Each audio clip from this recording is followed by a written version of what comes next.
অভাবের এই সংসার নিয়ে কারো আপত্তি ছিল না, বরং সবাই নিজেকে গড়তে মরিয়া হয়ে পড়েছিল। একবেলা খেলে পরের বেলার কথা যেন ভাবতে না হয়, সেই সুদিনের অপেক্ষায় ছিল তারা। প্রণব কলেজে ওঠার পর থেকেই টিউশনের মাধ্যমে নিজের খরচ বহন করত।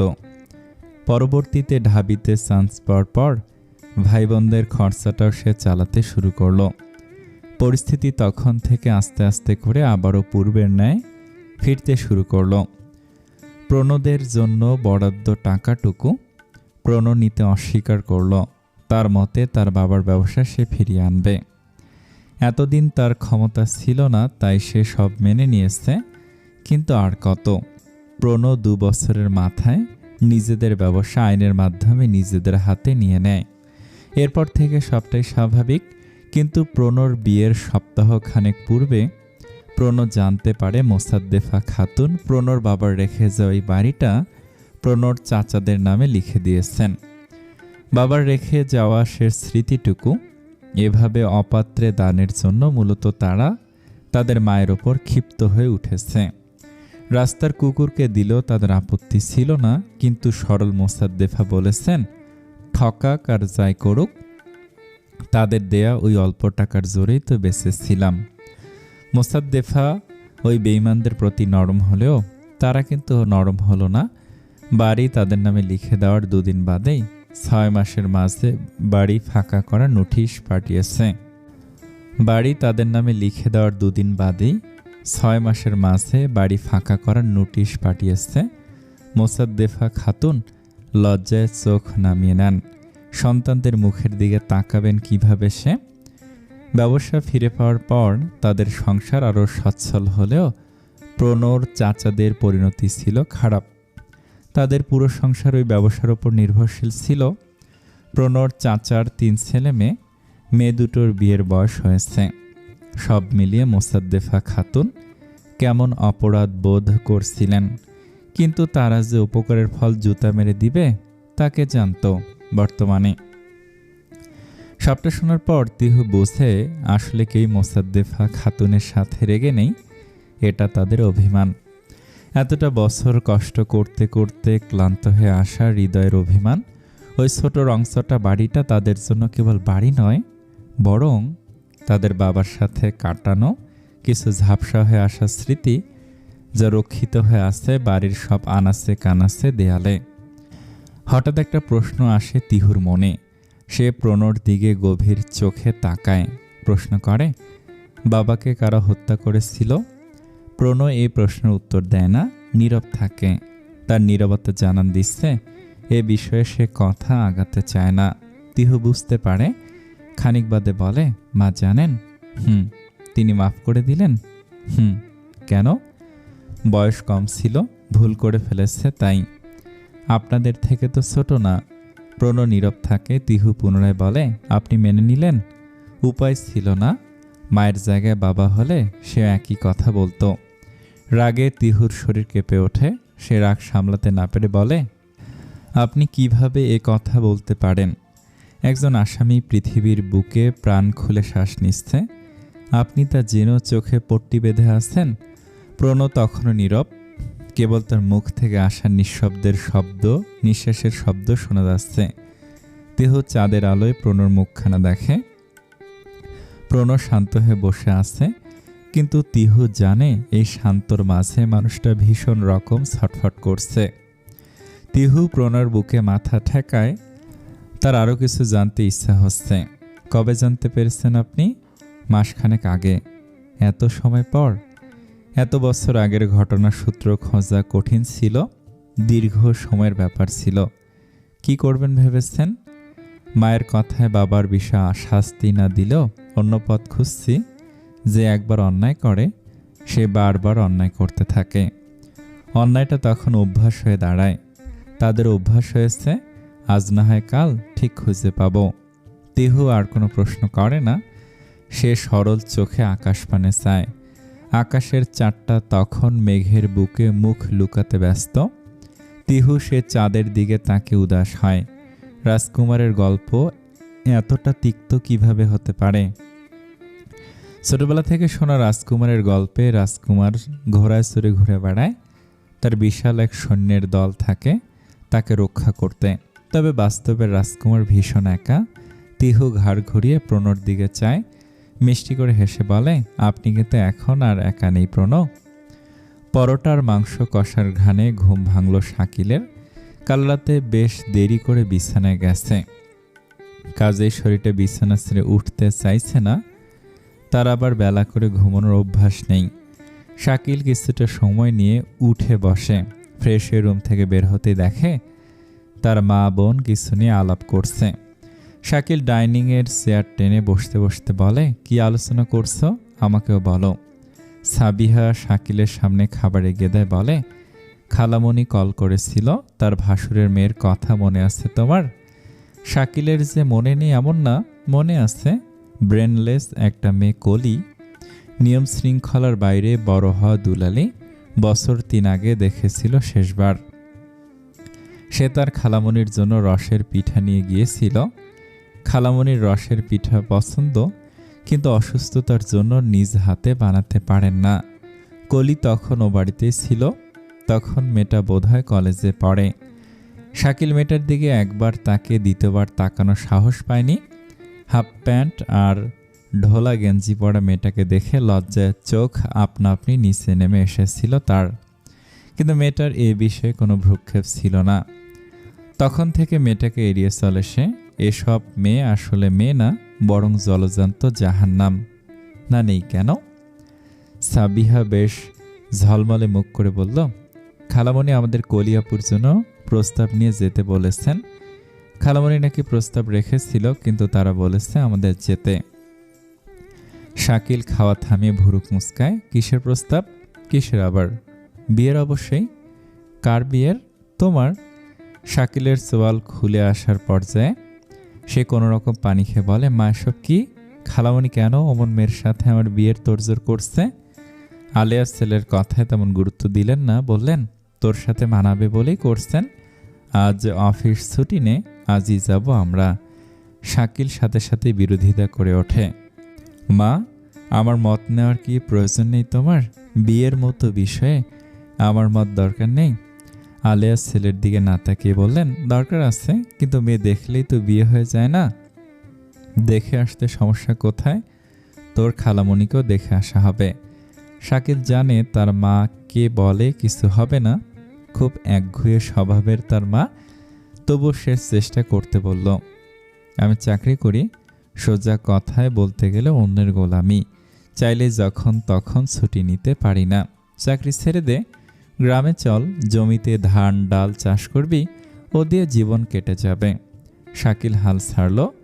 এই ঘরে প্রিমার মতো বুদ্ধিমতী কাউকে নিজের দলে দরকার তার। প্রিমার মতো কারো অভাব খুব করে অনুভব করছে সে। তিহুরা আজ বাড়িতে ফিরে যাবে। আসার সময় খালি হাতে আসলেও যাওয়ার প্রস্তুতি দীর্ঘ। তিহুর মা সূর্য পর থেকেই রান্নাঘরে পিঠা বানানোর আয়োজনে মেতেছেন। তিহু ঘুম থেকে উঠেছে খানিক পূর্বে, প্রণ হয়তো জগিংয়ে বেরিয়েছে। তিহু রান্নাঘরের দরজায় হেলান দিয়ে দাঁড়ায়, চোখ মুখ কুঁচকে বলে, এত পিঠা কে খাবে? ওগুলো ও বাড়িতে নিয়ে যাবি? বিয়ের পর প্রথম বাবার বাড়িতে এসেছিস, খালি হাতে ফেরা যায়? তিহু জবাব দেয় না, আশপাশে তাকে বলে, বাবাকে দেখছি না যে? প্রণর সাথে জগিংয়ে বেরিয়েছে সে, তোরা যাচ্ছিস কখন? প্রণ ফিরলেই। কিছুদিন থেকে যেতে পারতি তো। প্রণর ছুটি নেই বেশি দিন, তাছাড়া আমি থাকা বা না থাকায় তোমাদের কি আসে যায়? আমাকে বিদায় করতে পেরে তো তোমরা মহা খুশি। শেষের কথাটা তিহু অভিমান ধরে রেখে বলল। মেয়ের অভিমান বুঝতে পেরে খানিক হাসেন সোহেলি। মেয়েটা তার ছোট থেকে চঞ্চল, এই চঞ্চলতার জন্য তাকে কত শত হয়রানির শিকার হতে হয়েছে তা বলার বাহিরে। ভেবেছিলেন বড় হলে বুঝতে শিখবে, কিন্তু না, তার মেয়ে গায়ে বড় হলেও বুদ্ধিতে কিছুতেই বড় হলো না। মেয়েকে সামলাতে না পেরে এনায়েত তালুকদার মেয়েকে নিয়ে বিয়ে দিবেন সিদ্ধান্ত নিলেন। সোহেলি এ বিষয়ে মোটেও রাজি ছিলেন না, কিন্তু এনায়েত তালুকদারও এক কথার মানুষ। তার জেদের কাছে হার মেনে সোহেলিকেও রাজি হতে হলো। বিয়ের পর মেয়ের সাথে যোগাযোগ না রাখলেও মেয়ের শাশুড়ির সাথে সবসময় যোগাযোগ ছিল তাদের। মেয়ে কী করছে, কেমন আছে, তার খোঁজ তারা সবসময় নিত। কেবল মেয়ে কান্নাকাটি করবে এই ভয়ে তারা মেয়ের সাথে যোগাযোগ রাখেননি। আগে মানিয়ে নিতে শিখুক, এটা ছিল এনায়েত তালুকদারের কথা। কিন্তু এই কয়দিনে যে সত্যি তাদের মেয়ে মানিয়ে নিবে তা তারা ভাবেনি। সোহেলি অবাক হয়েছিল, তার সাথে খুশিও। মেয়েটা তার এতদিনে বড় হলো বুঝি, তবুও সে মেয়েকে প্রশ্রয় দিতে চায় না। আজ কঠিন হলে হয়তো মেয়েটা অভিমান করবে, কিন্তু একদিন ঠিক সুখী হবে। তোমার বাড়িতে তুমি ফিরে যাবে, এটা খুবই স্বাভাবিক। তবে বাবার বাড়িটাও তোমার জন্য একটা বাড়ি, কাজেই এখানে 2-1 দিন থাকতেই পারো যদি তোমার স্বামীর পারমিশন থাকে। তিহু মায়ের কথায় মুখ বাঁকায়, বলে, আমি বরং আমার স্বামীর সাথে তার বাড়িতেই ফিরে যাই। এখানে অতিথি হিসেবে থাকার চেয়ে আমি অলরেডি আমার বাড়ির লোকজনদের মিস করতেছি। তিহু কথা বলতে বলতে অন্যদিকে ঘুরে যায়, তার চোখ ভরে আসে পানিতে। কেন আসছে তার জানা নেই, কিন্তু তার ভীষণ কান্না পাচ্ছে। মাত্র কয়েকদিনে সবাই কিভাবে এতটা পর হয়ে গেল। তার বাবা মা সবাই যেন দূরে চলে গেছে তার থেকে। এতদিনের পরিচিত এই ঘর বাড়ি সব তার পরপর লাগছে। মন চাচ্ছে এক ছুটে সেই রংচটা বাড়িটায় ফিরে যেতে। তার চিৎকার করে বলতে ইচ্ছে হচ্ছে, আমি আর ফিরে আসবো না, কখনো না। গোলাপ ফুল গাছটার ডালপালা মরে যাচ্ছে, ঠিকঠাক যত্ন নেওয়া হচ্ছে না। প্রিমা কাঁচি হাতে গাছের ডাল কাটছে। খানিক দূরত্ব রেখে প্রান্তি চেয়ারে চোখ বন্ধ করে বসে আছে, হাতে তার খোলা বই। বই পড়ার উদ্দেশ্যে এখানে বসলেও তার ঠিক বই পড়া হয়ে উঠছে না। প্রিমাকে সে এই বইটার গত 2 বছরে আর না হলেও 10 বার পড়তে দেখেছে।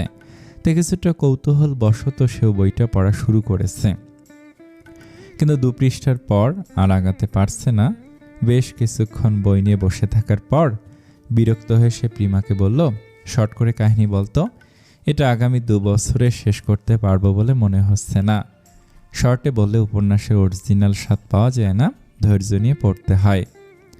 প্রান্তির এ কথা পছন্দ হলো না। সে উপন্যাসের বিষয়ে আগ্রহী না, সে আগ্রহী এটা জানতে যে প্রিমা ঠিক কেন এই উপন্যাসটা এত পছন্দ করে। আপু, আপনি বই পড়েন? আমি প্রথম দেখলাম আপনার পাঠ্য বই ছাড়া অন্য কোনো বই পড়তে। পরিচিত গলায় প্রান্তি চোখ মেলে তাকায়। সাবিহা গোটা গোটা করে তাকিয়ে আছে তার দিকে। এই সামান্য কথার প্রতি উত্তরের জন্য বেশ আগ্রহী সে। প্রান্তি তার আগ্রহকে অগ্রাহ্য করতে পারল না। ঠিক পড়ছি না? সুপার হিউম্যানরা যেমন বই খুলে চোখের সামনে ধরলেই সবটা তাদের ব্রেইনে সেভ হয়ে যায়, তেমনভাবে না পড়ে ব্রেইনে সেভ করার চেষ্টা চালাচ্ছি। প্রান্তি রসিকতা ভরা এই উত্তরে বেশ সন্তুষ্ট সাবিহা। বরং প্রান্তি যদি বলতো সে শখের বশে বই পড়ছে, তা শুনে হয়তো সাবিহা অবাকের সুরে পৌঁছে যেত। সাবিহা নিজেকে ঘুরিয়ে ঘুরিয়ে প্রান্তিকে দেখে বলল, তাহলে এবার আমাকে দেখে বলতো কেমন সুন্দর লাগছে? ভীষণ সুন্দর, একদম ঘাস ফুলের মতো সতেজ। প্রান্তি আর সাবিহার কথার মাঝেই প্রিমা বলে উঠল, কোথা যাচ্ছ বুঝি? এতক্ষণ প্রিমাকে খেয়াল না করা সাবিহা প্রিমাকে দেখা মাত্রই চঞ্চল হয়ে উঠল। উৎসাহিত গলায় বলল, আপু, তুমিও বের হয়েছ? শুনলাম বড় ভাইয়ের সাথে অভিমান করে তুমি ঘরবন্দি হয়েছিলে। প্রিমার কপালে সূক্ষ্ম ভাঁজ পড়ে। সে সন্দিহান গলায় বলে, এ কথা কে বলল? ভাইয়া বলল। তোমার ভাইয়া ঠিক কিভাবে জানলো? তা তো বলতে পারি না, তবে ভাইয়া সেদিন হঠাৎ করে হাসতে হাসতে বলছিল, ঝগড়ুটে মানুষগুলো অভিমান করতে পারে, তাহলে এভাবেই জানতে পারলাম। প্রিমার মুখটা অস্বাভাবিকভাবে লাল হয়ে আসে। লোকটা তার সাথে দুদণ্ড কথা বলতে চায় না বুঝি এ কারণেই? তাকে কি সত্যি ঝগড়ুটে লাগে? প্রান্তি নিজেও কিছুটা চমকিত। শাকিলকে সেই জানিয়েছিল কথাটা, কাজে সে বিষয়ে ঘোরাতে বললে না তো কোথায় যাচ্ছ? ভাইয়ার জন্য মেয়ে দেখতে। এবার বিয়ে পাকা করে তবেই ফিরব। যদি পরিস্থিতি ভালো হয় একেবারে বউ নিয়েও ফিরতে পারি। সাবিহা কথাটা শেষ করা মাত্রই কানে টান অনুভব করলো। শাকিল চোখ গরম করে তাকিয়ে আছে তার দিকে। তার কানটাও শাকিলের হাতের মুঠোয়। এত বেশি কথা বলা শিখেছিস কবে থেকে? শাকিল চোখ ঘুরিয়ে প্রান্তির দিকে তাকায়। প্রান্তির চোখে মুখে বিস্ময়। শাকিলের বিয়ের বিষয়টা কি সত্যিই বিস্ময়কর ঘটনা? প্রিমার মুখে তাকানোর সুযোগ হলো না তার। প্রিমা তার আগেই বিনা বাক্যে বাড়ির ভিতরের দিকে চলে গেছে। শাকিল প্রিমার যাওয়ার পানে তাকিয়ে রইল খানিকক্ষণ। কংগ্রেচুলেশন শাকিল ভাই, ফিরে এসে মিষ্টি খাওয়াতে ভুলবেন না কিন্তু। প্রান্তির ঠোঁট জুড়ে হাসি। খানিক আগের সেই বিস্ময় ভাব পুরোপুরি বিলীন হয়েছে যেন। শাকিলের মনে হলো সে ঠিক প্রান্তিকেও জানে না, প্রান্তিও তার বোনের মতো রহস্যময়ী। এরা দুবোন কি ভাবছে কি চাচ্ছে তা পুরোটাই রহস্য। তিহু, আমার শার্ট দেখেছ না তো? রাতে তো এখানেই রেখেছিলাম। আমি কি জানি। প্রণব আবারও সব এলোমেলো করে খুঁজতে গেলে তিহু তাকে থামিয়ে দেয়। আপনি কেমন বর বলুন তো? দেখলেন তো কত সময় বসে এগুলো গোছালাম আমি, আবার এলোমেলো করছেন কেন? তার আগে এটা বলো, তুমি এগুলো কাবার্ড থেকে বের করেছো কেন? নিয়ে যাব তাই? কেন? ওখানে তোমার জামা নেই? অবশ্যই আছে, হাতে গোনা কয়েকটা। আমার বর তো আর অন্য সবার বরদের মতো অপচয় পছন্দ করে না, তাই ভাবলাম এগুলো বা এখানে ফেলে রেখে কি করব, তার থেকে বরং নিয়ে যাই। প্রণব ছোট করে চোখ তাকায়, বলে বেশ নিয়ে চলো, তবে তোমার বর অতটাও কৃপণ নয় যে তোমার জন্য পরনের কাপড়টাও কিনে দিবে না। কিন্তু আমার শার্টটা কোথায়? একটু খুঁজে দেখো, আমি পাচ্ছি না। আপনি না খুঁজে পেলে আমি কিভাবে পাবো বলুন তো? আপনার থেকে দুটো চোখ কি আমার বেশি আছে? প্রণব হার মানে। সেই তর্ক যুদ্ধে কখনোই জিততে পারবে না। আর না সে তার শার্ট খুঁজে পাবে। কিছু দুর্ঘটনাবশত হারিয়ে গেলে খুঁজে পাওয়া যায়, কিন্তু যদি কিছু ইচ্ছাকৃতভাবে কেউ হারিয়ে ফেলে তা সে কিভাবে খুঁজে পাবে? প্রণব বেডের উপর বসে তিহুর দিকে তাকে প্রশ্ন করে, কি পরব আমি? তিহু হাসি হাসি মুখে বলে, সে কি কথা, খুঁজে পাননি বুঝি? কি আর করার, বাবার একটা ফটো এনে দেই। প্রণব বা হাতে নিজের মাথার চুল টানে, দাঁত দিয়ে ঠোঁট কামড়ে ধরে কিছু গভীর চিন্তা ভাবনা করে বলে, যা করতে চাইছো করো তিহু, আমি আমার মত পরিবর্তন করার আগে তোমার কাজ শেষ করো, নয়তো বিপদে পড়ে যাবে। টেবিলে বেশ কয়েক পদের নাস্তা দেওয়া হয়েছে। জামাই আপ্যায়নে কোনো রকম কমতি রাখেননি সোহেলি। এত রান্না হচ্ছে অথচ সকাল থেকে এক গ্লাস পানি মুখে তোলেননি তিনি। এত কাজ একা হাতে সামলালে পানি খাওয়ার সময়টুকু পাচ্ছেন না। তার আবার ডায়াবেটিস, নিয়ম করে খাবার ওষুধ খেতে হয়, নিয়ম ভাঙলেই শরীর অস্থিরতা অনুভব হয়, এখনো হচ্ছে। আর অল্প কিছু পিঠা ভাজতে বাকি আছে, কিন্তু চুলার পাশে দাঁড়িয়ে থাকতে তার ভীষণ কষ্ট হচ্ছে, তরতর করে ঘাম ঝরছে। ঠিক তখনই এসে পড়ে তিহু, হাতে নাস্তার প্লেট, রুটি আর সবজি তাতে। মা খেয়ে নাও, ওষুধ আছে না? হাতের কাজটা শেষ করে খাচ্ছি, তুই গিয়ে প্রণবকে নাস্তা দে। তিহু খাবার প্লেটটা পাশে রাখে বলে, তুমি দাও গিয়ে, সাথে সাথে তুমিও খেয়ে নাও, পিঠা আমি ভাজছি। তুই পারবি না রে মা? পারবো না বলে হাত গুটিয়ে থাকলে হবে? ও বাড়িতে আমায় কে এসব করে দেবে বলো? সোহেলি শান্ত হয়। সে পাশে দাঁড়িয়ে থেকে মেয়েকে পিঠা ভাজতে শেখায়। এভাবে হাতে ধরিয়ে কোনো কাজ সে মেয়েকে শেখায়নি কখনো। মেয়েটার কখনোই কাজের প্রতি আগ্রহ ছিল না। ইনায়েত তালুকদার সোফায় গা এলিয়ে বসে আছেন, বড় বড় করে নিঃশ্বাস ফেলছেন। বয়স হয়েছে তার, এ বয়সে দৌড়ে বেড়ানো সহজ কাজ নয়। তিনি পাক্কা 1 ঘন্টা জগিং করেছেন। ডাক্তার বলেছে জগিং শরীরের জন্য ভালো, কিন্তু তার মতো মানুষের কথা হয়তো বলেনি যা করলে কিছুক্ষণের মধ্যে মরে যাব এমন অনুভূতি হয়। তা কিভাবে শরীরের জন্য ভালো হতে পারে? তার উপর দৌড়ানোর সাইড ইফেক্ট হিসাবে এখন তার অত্যন্ত ক্ষুধা অনুভব হচ্ছে, কিন্তু জামাইকে রেখে একা খাবার টেবিলে বসাটাও কেমন যেন অশোভন। বেলা হয়েছে অনেক, চলো জামাই নাস্তাটা সেরে ফেলি। প্রণর পরনে এখনও জগিংয়ের পোশাক। অন্য সময় হলে এতক্ষণে তার গোসলও শেষ হয়ে যেত, কিন্তু তিহুর করা ভয়ঙ্কর প্রাংটার জন্য সে ফেঁসে গেছে। বাবা, আমাকে গোসল করতে হবে। হ্যাঁ যাও তাহলে, ঝটপট গায়ে 2 মগ পানি ঢেলে আসো। প্রণয় হাত গুটিয়ে বসল, অপ্রস্তুত ভঙ্গিতে বলল, বাবা আসলে আমার শার্টটা হারিয়ে গেছে। প্রণয় এটুকু বলে থামে। লজ্জায় তার গাল কান লাল হয়ে উঠেছে। এনায়েত তালুকদার ভুরু কুঁচকান। ঘরের মধ্যে থেকে কিভাবে চুরি হলো? প্রণয় জবাব দেয় না। সে কিভাবে বলবে? সে চোরটা অন্য কেউ নয়, স্বয়ং তার মেয়ে। আচ্ছা, আমি কাউকে পাঠাচ্ছি মার্কেটে, শার্টের সাইজ আর কেমন শার্ট তা বলে দাও। না, তার ঠিক দরকার নেই। আপনার কোনো শার্ট বা ফতুয়া থাকলে সেখান থেকে একটা দিলেই হবে। এনায়েত কিছু একটা ভাবলেন, পরক্ষণে হো হো করে হেসে উঠলেন। তার হাসি গর্বের হাসি। এই কথা? সে তোমার যেটা পছন্দ তুমি নিতে পারো। তুমি তো আমার নিজের মানুষ। আমার ফতুয়াগুলো আমি বসুন্ধরার জেন্টাল ওয়্যার থেকে নেই। ওদের পোশাকের ভাবই আলাদা। এই দেখো, তোমার মতো ইয়ং ছেলেরাও এখন আমার স্টাইল পছন্দ করছে। ভালো ভালো, হা হা হা। তুমি জামাই সত্যি একজন দক্ষ লোক। তোমার চোখ আছে। যাও যাও, যেটা খুশি নাও। প্রণব মুচকে হাসে, কেবল মাথা নেড়ে উঠে দাঁড়ায়। মুরব্বী মানুষ যা ভাবতে চাইছে ভাবুক, আপাতত বাড়ি পর্যন্ত কিছু গায়ে জড়িয়ে ফিরতে পারলেই হবে। তিহু মায়ের রুম থেকে সুই সুতা চুরি করেছে। তার মা সুই সুতা কাঠের আলমারির মাঝে তুলে রাখেন। বাবার ফতুয়ার বাটন ছুটে গেলে যত্ন করে সেলাই করে দেন। তাই সুই সুতা আর মায়ের কাছে এক প্রকার রত্ন।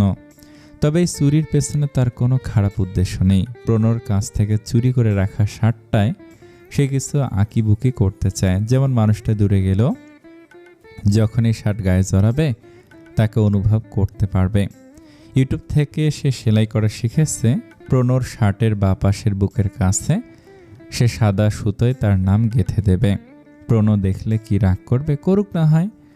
মানুষটা নয়তো দূরে গিয়ে ভুলে বসবে সে এখন বিবাহিত, তার সুন্দর গোলগাল একটা বউ আছে। এরপর দেখা যাবে 6 মাস বছরের পরেও তার বরের খোঁজ নেই। তিহু কিভাবে তা সহ্য করবে? সেসব ভয়ঙ্কর কথা ভাবলেই মন ভার হয়ে আসে তার। মনে হয় মাথার ওপরে থাকা সূর্যটা কালো হয়ে আসছে। পৃথিবী থেকে সব আলো যেন মিলিয়ে যাচ্ছে। তিহু নিজের এই অধঃপতনে অবাক হয়। কিভাবে সে এমন একজন মানুষের প্রেমে পড়তে পারে? Just how. ঘড়িতে সকাল 10:17 বাজে। সূর্যের আলোয় বাড়ির পূর্ব দিকে ঝলমল করছে। দু একটা কাক এসে সদর গেটের ওপর বসেছে। এবারে নির্ভরযোগ্য পাহারাদার যেন তারাই। গোছগাছ সেরে তিহু নিচে নেমে এলো। পরনে ছাই রঙের সুতির শাড়ি, মায়ের শাড়ি, যেটা তিহু চেয়ে নিয়েছে। প্রণয় তার বাবার কাছ থেকে এমন ছাই রঙের এক ঢোলা ঢালা ফতুয়া নিয়েছে। ওই ঢোলা ঢালা পোশাকেও লোকটাকে চমৎকার লাগছে। পৃথিবীতে কিছু মানুষ যেন এমনভাবে জন্মায় যাদেরকে কি পরানো হলো সেটা বড় বিষয় না। কাকের পোশাক পরালেও নজর কাড়া লাগবে।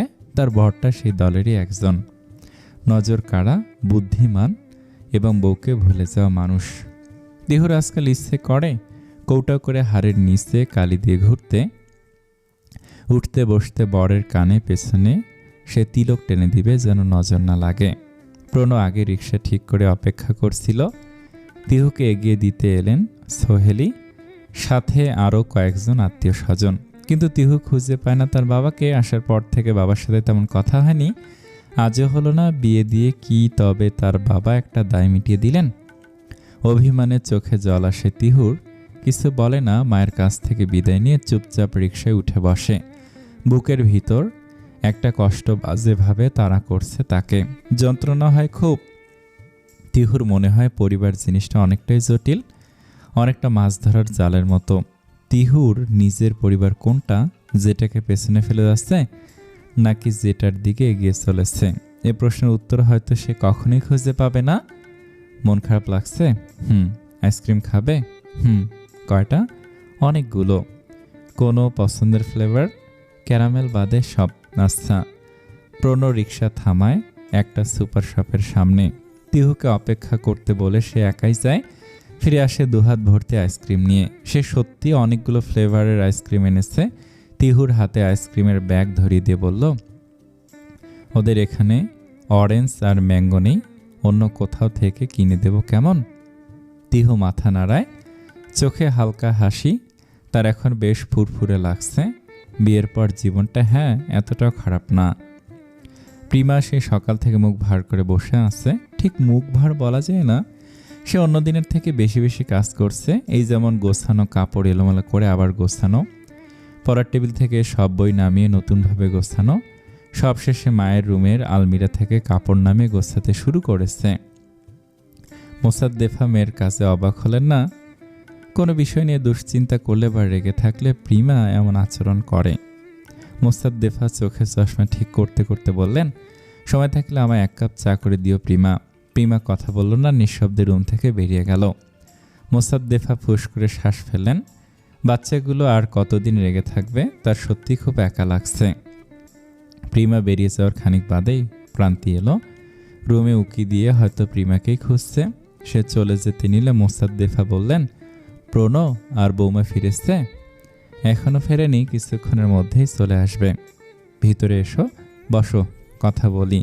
প্রান্তি কিছু বলল না, তবে এগিয়ে এলো। মোসাদ্দেফা বিছানায় হাত দিয়ে দেখে বলল, দাঁড়িয়ে কেন? এখানে এসে বসো। প্রান্তি বিনা বাক্যে এগিয়ে গেল। বাধ্য মেয়ের মতো মায়ের দেখিয়ে দেওয়া জায়গায় বসলো।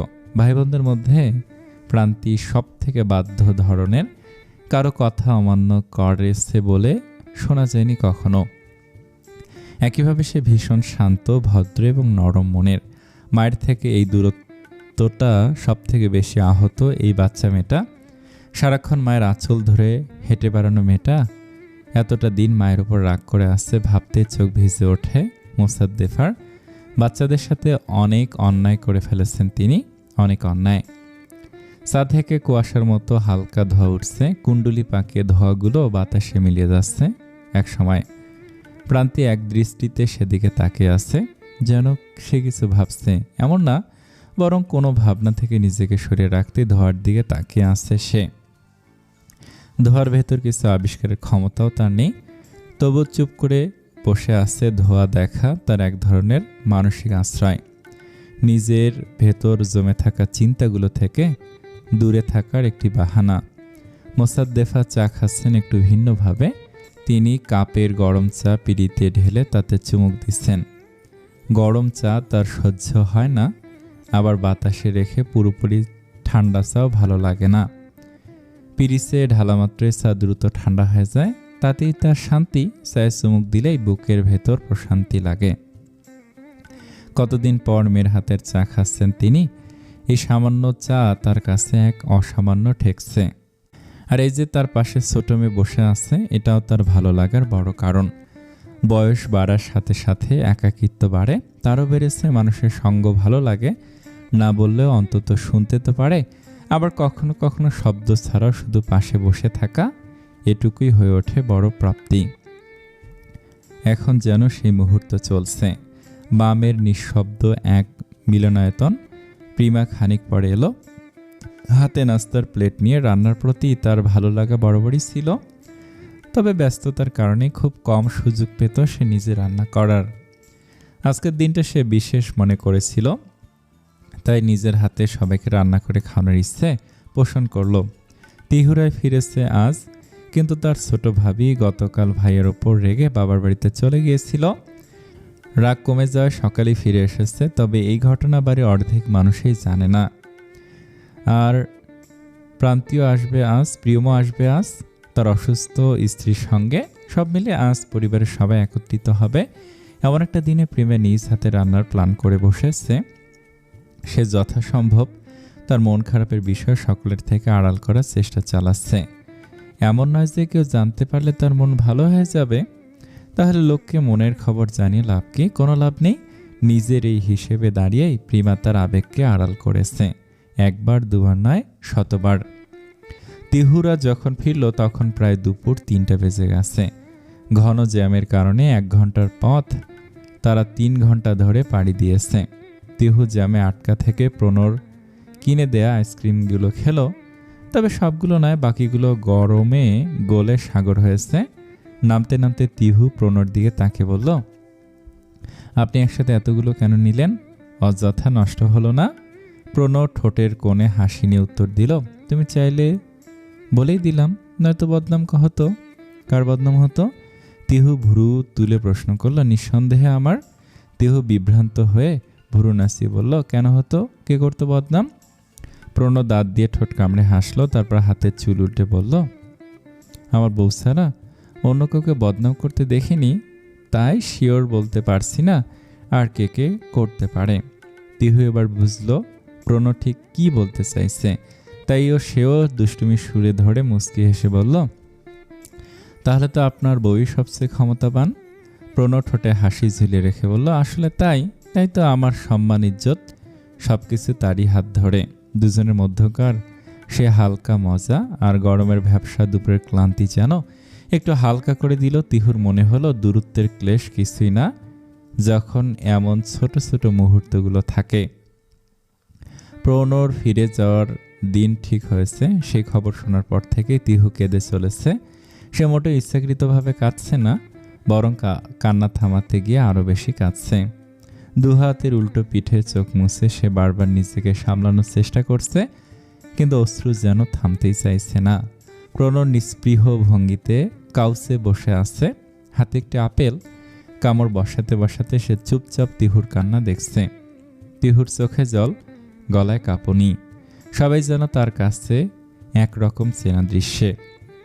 সে একবারও উঠে তিহুকে থামানোর চেষ্টা করছে না, তাকে কাঁদতে দিচ্ছে, এতে যদি মন হালকা হয়। ঘরের দরজায় দাঁড়িয়ে প্রান্তি আছে, হাতে একটি ছোট বাটি, তাতে আইসক্রিম। প্রণর কাছে শুনেছে তিহুর আইসক্রিম পছন্দ খুব, তাই তাকে একটু সান্ত্বনা দেওয়ার আশায় আইসক্রিম নিয়ে এসেছে। সঙ্গে প্রিমাকেও ডাকতে গিয়েছিল সে, কিন্তু প্রিমা তখন রান্নাঘরে ব্যস্ত। প্রিয়মের স্ত্রী বাড়িতে প্রথমবারের মতো পা রেখেছেন গর্ভে সন্তানের ভার নিয়ে। সেই প্রথমে খেতে চেয়েছেন কাস্টার্ড, ফল হিসেবে তাতে যোগ করতে বলেছে মিষ্টি কুমড়ার ছোট ছোট টুকরো। এই অদ্ভুত খাবারের টেস্ট কেমন হবে তা নিয়ে প্রিমার মাঝে দারুণ আগ্রহ, তাই আপাতত অন্য কোনো দিকে দৃষ্টি দিতে পারছে না সে। ভাইয়া কিছু একটা বলো, ভাবি তো থামছে না। প্রান্তির গলায় অসহায়ত্বের ছোঁয়া, তিহুর জন্য সে কষ্ট পেলেও তার কিছু করার নেই। যে প্রণব প্রান্তির কথা শুনে তীক্ষ্ণ নজরে তাকালো তিহুর দিকে। কাঁদতে কাঁদতে গায়ের ওড়না কখন গড়িয়ে মেঝেতে পড়েছে খেয়াল নেই মেয়েটার। প্রণর দৃষ্টি আরো তীক্ষ্ণ হলো, সে তীক্ষ্ণ চোখে বিছানায় হাঁটু মুড়ে বসা তিহুকে আপদমস্তক পর্যবেক্ষণ করল। এতক্ষণ তার চোখে ক্রন্দনরত অর্ধাঙ্গিনীর জন্য মায়া থাকলেও এখন তার আগের শিখায় পরিণত হলো। হাতের আধা খাওয়া আপেলটি টেবিলের উপরে রেখে উঠে সে দরজায় দাঁড়িয়ে থাকা প্রান্তিকে উদ্দেশ্য করে বলল, এক মগ ঠান্ডা পানি নিয়ে আয়। প্রান্তির সাথে সাথে ভাইয়ের হুকুমে পানি আনতে ছুটল। প্রণয় এক মুহূর্ত দেরি করল না, প্রায় সাথে সাথে দুম আওয়াজ তুলে দরজা বন্ধ করে দিল। বিছানায় বসা তিহু দরজা বন্ধের উচ্চ শব্দে কেঁপে উঠল। এতক্ষণ চেষ্টা করেও যে চোখের পানি বন্ধ হচ্ছিল না, তা নিমিষে বন্ধ হলো। তিহু ভেজা লাল চোখ জোড়া তুলে অবাক চোখে তাকালো। কি হলো বা হচ্ছে বুঝতে সময় লাগলো। বেদনায় জর্জরিত হৃদয় আর অশ্রুসিক্ত চোখে তিহু আবিষ্কার করলো এক অপরিচিত প্রণকে। যতটা সে তাকে চিনেছে, প্রণ নিঃসন্দেহে এক শান্ত প্রকৃতির মানুষ। চিন্তায় কম্পিউটার গতিও থাকলেও তার ভাবভঙ্গি সবসময় স্থির ও সংযত। ভয়ঙ্কর পর্যায়ে রেগে গেলেও নিজেকে সর্বোচ্চ শান্ত রাখার কৌশল জানা আছে মানুষটার। কিন্তু এই মুহূর্তে তার চোখে মুখে যে কঠোরতা, তা ভিন্ন কিছু বলছে। চোখ দুটি যেন আছে না, ঠোঁট দুটো শক্ত করে বন্ধ, রাগ যেন সেখানে ধরা পড়ে আছে। তিহুর বুকের ভেতরটা কেমন করে উঠল। সে কি কিছু ভুল করে ফেলেছে? কোনো অনিচ্ছাকৃত অন্যায়? তিহু ভেতরে ভেতরে খুঁজে চলে সেই ভুলটা, যেটা হয়তো সে জানেই না যে সে করেছে। কান্না থামালে কেন কাঁদো তিহু? এই মুহূর্তে কান্না বাদে অন্য কিছুতেই তোমার মনোযোগ দেয়া মোটেও ঠিক না। তিহুর চোখে যে সামান্য জল চুপচাপ করছিল, কিন্তু ঝরতে বাধা পাচ্ছিল, তারাও পালালো যেন। প্রণর আচরণে তিহু ভয় পাচ্ছে। সে শক্ত হয়ে বসলো, ফোলা ফোলা চোখ দিয়ে প্রণকে দেখল। না, এই মানুষটা তার প্রেমিক বর্ণা, কিছুতেই হতে পারে না। তিহু তার নড়াচড়া করতে গিয়ে হঠাৎ টের পেল তার গায়ে ওড়নার অনুপস্থিতি। ওড়নার এক অংশ তার কোলে, আরেক অংশ মেঝেতে লুটিয়ে রয়েছে।